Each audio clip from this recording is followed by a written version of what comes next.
প্রণাম ঠাকুমা স্বামীজি। শ্রী শ্রী রামকৃষ্ণ কথামৃত। সমাধি মন্দিরে ভক্তদের সম্বন্ধে মহাবাক্য।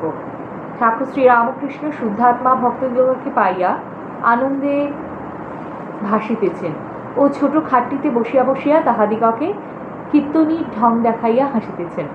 কীর্তনী সেজে গুজে সম্প্রদায়ের সঙ্গে গান গাইতেছে। কীর্তনী দাঁড়াইয়া হাতে রঙিন রুমাল মাঝে মাঝে ঢং করিয়া কাশিতেছে ও নথ তুলিয়া থুতু ফেলিতেছে। আবার যদি কোনো বিশিষ্ট ব্যক্তি আসিয়া পড়ে, গান গাইতে গাইতে তাহাকে অভ্যর্থনা করিতেছে ও বলিতেছে আসুন। আবার মাঝে মাঝে হাতের কাপড় সরাইয়া তাবিজ, অনন্ত, বাউটি ইত্যাদি অলঙ্কার দেখাইতেছে। অভিনয় দৃষ্টে ভক্তরা সকলেই হো হো করিয়া হাসিতে লাগিলেন। পল্টু হাসিয়া গড়াগড়ি দিতেছেন। ঠাকুর পল্টুর দিকে তাকাইয়া মাস্টারকে বলিতেছেন, ছেলে মানুষ কিনা, তাই হেসে গড়াগড়ি দিচ্ছে। শ্রীরামকৃষ্ণ, তোর বাবাকে এসব কথা বলিস নে, যাও, একটু টান ছিল তাও যাবে, ওরা একই ইংলিশম্যান লোক। ভক্তদের প্রতি অনেকে আহ্নিক করবার সময় যত রাজ্যের কথা কয়, কিন্তু কথা কইতে নাই, তাই ঠোঁট বুঝে যত প্রকার ইশারা করতে থাকে। এটা নিয়ে এসো, ওটা নিয়ে এসো, এইসব করে। হাস্য। আবার কেউ মালা জপ করছে, তার ভিতর থেকেই মাছ দর করে। জপ করতে করতে হয়তো আঙুল দিয়ে দেখিয়ে দেয় ওই মাছটা।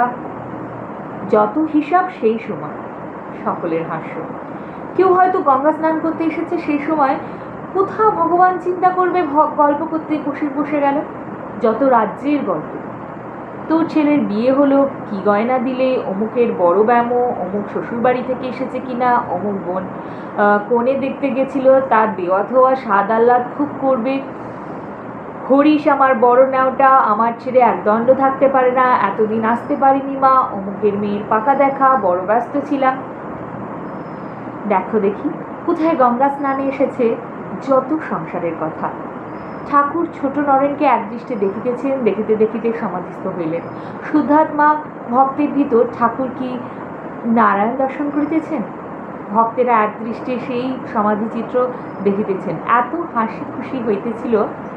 এবার সকলেই নিঃশব্দ। ঘরে যেন কোনো লোক নাই। ঠাকুরের শরীর নিস্পন্দ, চক্ষু স্থির, হাত জোর করিয়া চিত্রার্পিতের ন্যায় বসিয়া আছেন।